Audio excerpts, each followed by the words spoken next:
Сәлем достар, бүгін мен сіздерге слоеное тестомен осындай өте күшті самсаның рецептімен бөлісетін боламын. Жасалу жолы өте оңай, ешқандай да қиындығы жоқ.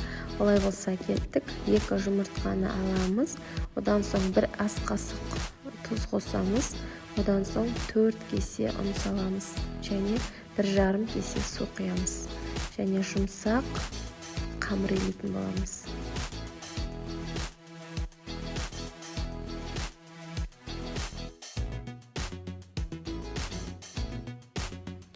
Достар, мен каналыма тіркелуді ұмытпаңыздар және лайк басып комментарий жаза отырыңыздар.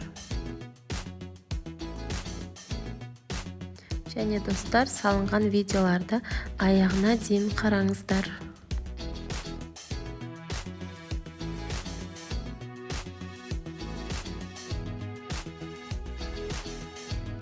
Достар, әрі қарай осындай жұмсақ қамыр шығу керек. Оны мен 2-ге бөліп, бірден осындай 2 зуала дайындап алдым. 5 минуттан кейін қайтадан зуаламызды дөңгелектеп 15 минутқа қалдырдым. Бетін жауып, осылай 15 минутқа қалдырып қоямыз. Сол кезде иі қанып, өте жақсы жайылады.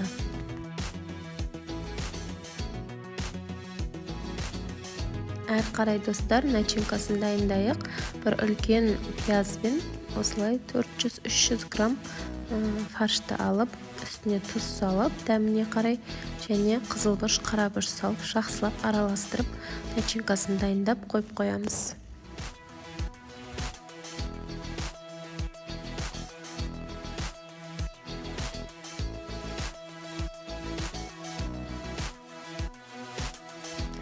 Әр қарай достар, біздің слоеный самсамыздың қамырына кірісейік. Осылай дөңгелек етіп, жұқалап тұрып жаямыз.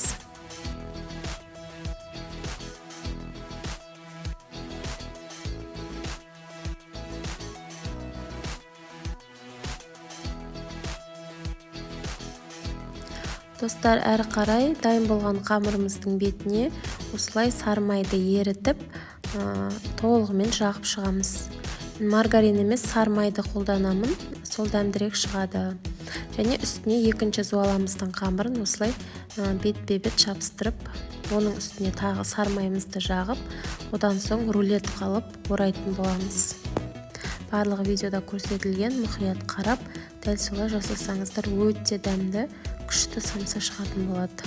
Достар, қамырды созудан ешқандай қорықпаңыздар. Созып осылай рулет жасай береміз. Рулет жасап, осылай орап, морозилкаға 1,5 сағатқа жібердім. 1,5 сағаттан кейін алып, осылай уже самсамызды дайындай береміз.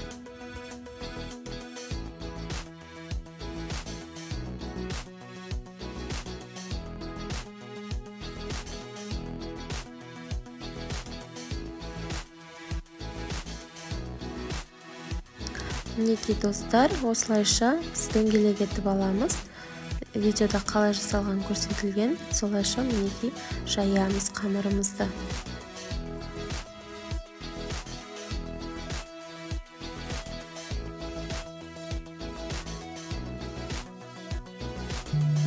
Достар, мен самсаны 3 түрлі тәсілмен жасаймын.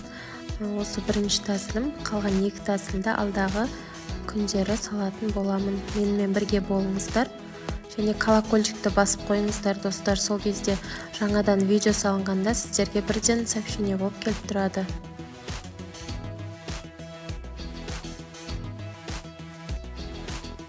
Әр қарай достар, қамырымызды дөңгелек етіп жайып, осылай начинкамызды жақсылап саламыз.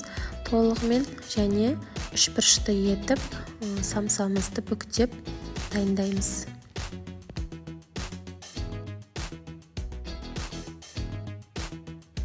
Және достар, самса пісірген кезде мен 165-170 градуста пісіремін және 45 минут пісіремін. Сол кезде етіміз толығымен пісіп, өте дәмді самсамыз шығады.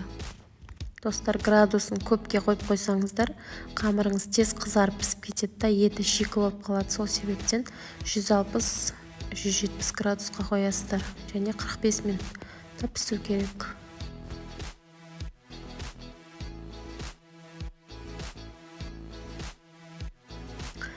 Әрі қарай достар, бір жұмыртқаны жарып жіберіп араластырып, осылай самсаның бетіне толығымен әдемілеп жағып шықтым. Әрі қарай үстіне кунжут себеміз. Мак сепсеңіз болады, немесе тминнің дәнегін сепсеңіз болады, бірақ мен бүгін кунжут септім.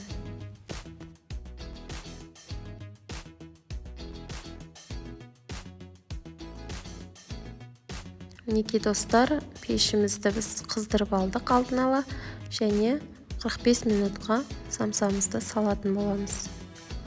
Және еті толығымен пісіп, өте сочный болып піседі, және өте дәмді шығады.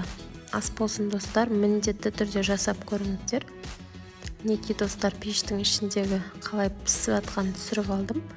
Ал міне мына видеода самсамыз уже дайын, өте қытырлаған, қаттама самсамыз дайын болды.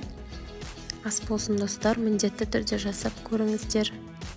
Және менімен бірге болыңыздар достар.